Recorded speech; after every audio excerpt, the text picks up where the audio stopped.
अगर हम एक आश्रम का हिस्सा है, एक सत्संग का हिस्सा है, एक पर्टिकुलर इस तरह से ग्रुप का हिस्सा है, हम ढीले ना पड़ जाएं अपने मार्ग पर सिर्फ ये सोचकर कि हाँ हम तो इस रास्ते पे चल पड़े, हम रोज सुबह ये कर रहे हैं, हम ज्ञान भी सुन रहे हैं, हमने कान पान की भी शुद्धि कर ली है, हम बिजनेस कारोबार भी नहीं करते, हमने तो संन्यास ले लिया है। जब हम सिर्फ इन मोटी मोटी चीजों को, ये मोटी मोटी चीजें हैं, ये मोटी मोटी चीजें भी बहुत इंपॉर्टेंट है, इस मोटी मोटी चीजों को करे बिना आगे का करना थोड़ा सा मुश्किल है। तो फर्स्ट सीढ़ी स्पिरिचुअल जर्नी पर जो हमारी फर्स्ट सीढ़ी है उसको हम कहते हैं मर्यादाएं। खान पान की मर्यादाएं, सोने उठने की मर्यादाएं, किन लोगों के साथ हम रहते हैं मर्यादा, क्या हम पढ़ते हैं सुनते हैं मर्यादा, ये मर्यादा है। इस मर्यादा पे चले बिना तो आगे बढ़ना is a very slow journey, it's very slow. कोई तामसिक भोजन भी खा रहा है, गलत संग में भी बैठा है, गलत चीजें भी पढ़ सुन रहा है और कहे मैं अपने संस्कारों को बहुत इजीली चेंज कर सकूं, दिस इज लिटिल डिफिकल्ट। लेकिन ये मर्यादाओं को फॉलो करने के बाद हमें 5 साल 10 साल 20 साल 50 साल हो गए, हम उन सारी मर्यादाओं पर एक भी दिन हमने मिस नहीं किया, एक भी दिन गलती नहीं की। लेकिन हमने इन चीजों को अगर साथ में ध्यान नहीं रखा, गॉसिप, स्लैंडर, निंदा, जजमेंट, प्रेजुडिस, कितना इजीली ये इसके लिए ये जजमेंटल, अगर हमने इन चीजों का ध्यान नहीं रखा तो हम स्पिरिचुअल रास्ते पे भी सिर्फ फर्स्ट सीढ़ी पर ही रह जाएंगे,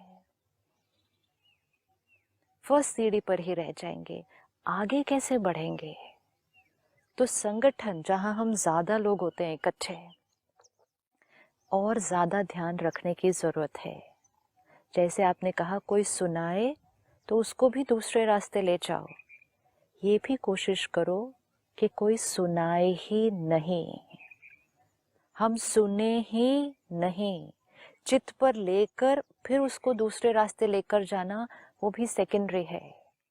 So many times I experience and I have made it my principle now कि कोई आकर अगर कहे आपको पता है वहां क्या हुआ, आपको पता है वो आपके बारे में क्या कह रहे थे, जिससे ओम शांति, मुझे नहीं सुनना। Then the other person says नहीं नहीं बहुत इम्पोर्टेंट है, सुनो तो सही, आपको पता तो होना चाहिए वो आपके बारे में क्या कह रहे थे। ओम शांति, नहीं सुनना, इट इज इम्पोर्टेंट। ये दूसरे को बुरा लगे, गलत लगे कि सुनी भी नहीं मेरी बात, सुखे नहीं सुनना, अपने आप को बचाकर रखना है। इधर क्या हो रहा है, उधर क्या हो रहा है, उनके जीवन में क्या हो रहा है, वो लोग आपके बारे में क्या बोल रहे हैं, ये सारी इंफॉर्मेशन हमारी फ्रीक्वेंसी को क्या करेगी, लो करेगी। ये भी परहेज में ही आता है। जैसे गलत खाना नहीं खाना, ऐसे गलत सोच और गलत बातें सुनकर अपनी फ्रीक्वेंसी को लोअर करना, ये भी परहेज में ही आता है। हमें इसका बहुत ध्यान रखना है, नहीं तो हम बहुत साल चल रहे हैं और हम कह रहे हैं I am a very spiritual person. Spirituality will then just become a label, it will not be my lifestyle, it will not be who I am, it will not clean my aura, then it will only be what I read, what I listen, what I speak, what I eat, उधर तक ही रह जाएगा वो। तो ये बहुत चारों बातें उसने कहा है एक दिन करके देखो। और हमें हमेशा ये ध्यान रखना है कलयुग में आत्माओं के साथ इंटैंगल नहीं होना, उनके बारे में सोचना, बोलना, इधर उधर का समाचार सुनना। एक होता है दुनिया का समाचार, तो हम कहते हैं अखबार हमने पढ़ना बंद कर दिया, हम नहीं पढ़ते। लेकिन अपनी दुनिया का समाचार, जहां हम रह रहे हैं, जिन लोगों के साथ हम काम कर रहे हैं, वो भी तो समाचार ही है, वो भी तो न्यूज ही है। उसमें जो है वो हमने सुना, पढ़ा, चित्त पर रखा, तब भी हम लोअर हो गए। ऐसे ही किसी के साथ उलझ जाना, याद रखें अगर दूसरे का मन दर्द में है, वो हमें बहुत समय तक भूल नहीं पाएंगे। आप जैसे इनको बहुत समय तक भूल नहीं पा रहे ना, अब ये बात को हो सकता है 8-10 साल हो गए हो, लेकिन 10 सालों में अगर आपने उनको 10 बार भी याद किया, लेकिन 10 बार की याद की क्वालिटी देखो कैसी है। ये है तो 10 बार उस आत्मा को आपसे क्या मिल गया, ये सारी वाइब्रेशंस मिल गई। तो ये एक इन्वेस्टमेंट है जो उन्होंने कर दी थी कि उन्होंने ऐसा कर्म किया, उनको ये रिटर्न मिलता रहा।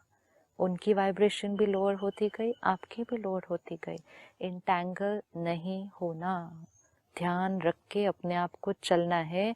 वो जो दिया है उसको हमेशा संभाल के रखना है, दिया बुझे नहीं। डू नॉट ब्लेम द तूफान कि तूफान इतना था, हवा इतनी थी। दिए को संभालना हमारी जिम्मेवारी है कि आत्मा की जो लॉ है, जो लाइट है, जो प्योरिटी है, उतनी सुंदर बढ़ती जाए, कभी भी घटे नहीं, उसको संभाल के चलना है।